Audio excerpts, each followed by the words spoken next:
अजय एकादशी व्रत कथा। कुंती पुत्र युधिष्ठिर कहने लगे कि हे भगवान, भाद्रपद कृष्ण एकादशी का क्या नाम है? व्रत करने की विधि तथा इसका महात्म्य कृपा करके कहिए।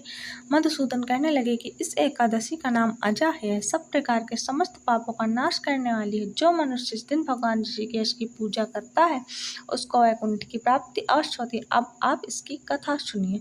प्राचीन काल में हरिश्चंद्र नामक एक चक्रवर्ती राजा राज करता था। उसने किसी कर्म के वशीभूत होकर अपना सारा राज और धन त्याग दिया, साथ ही अपनी स्त्री, पुत्र तथा स्वयं को बेच दिया। वह राजा चांडाल का दास बनकर सत्य को धारण करता हुआ मृतकों का वस्त्र ग्रहण करता रहा, मगर किसी प्रकार से सत्य से विचलित नहीं हुआ। कई बार राजा चिंता के समुद्र में डूबकर अपने मन में विचार करने लगता कि मैं कहाँ जाऊं, क्या करूं जिससे मेरा उद्धार हो। इस प्रकार राजा को कई वर्ष बीत गए। एक दिन राजा इसी चिंता में बैठा हुआ था कि गौतम ऋषि आ गए। राजा ने उन्हें देखकर प्रणाम किया और अपनी सारी दुख भरी कहानी कह सुनाई।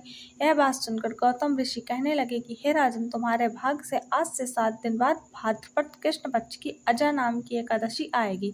तुम विधि पूर्वक उसका व्रत करो। गौतम ऋषि ने कहा कि इस व्रत के पुण्य प्रभाव से तुम्हारे समस्त पाप नष्ट हो जाएंगे। इस प्रकार राजा से कहकर गौतम ऋषि उसी समय अंतर्ध्यान हो गए। राजा ने उनके कथानुसार एकादशी आने पर विधि पूर्वक व्रत और जागरण किया। उस व्रत के प्रभाव से राजा के समस्त पाप नष्ट हो गए। स्वर्ग से बाजे बजने लगे, पुष्पों की वर्षा होने लगी। उसने अपने मृतक पुत्र को जीवित और अपनी स्त्री को अस्त्र तथा आभूषणों से युक्त देखा। व्रत के प्रभाव से राजा को पुनः राज्य मिल गया। अंत में वह अपने परिवार से स्वर्ग को गया।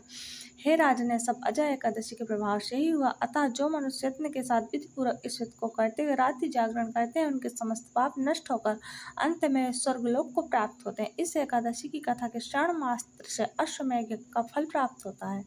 दोस्तों, अगर आपको वीडियो पसंद आया हो तो प्लीज़ वीडियो को एक लाइक और चैनल पर नए हो तो चैनल को प्लीज़ सब्सक्राइब करके बेल आइकन को ऑल पर सेट कर लें। धन्यवाद।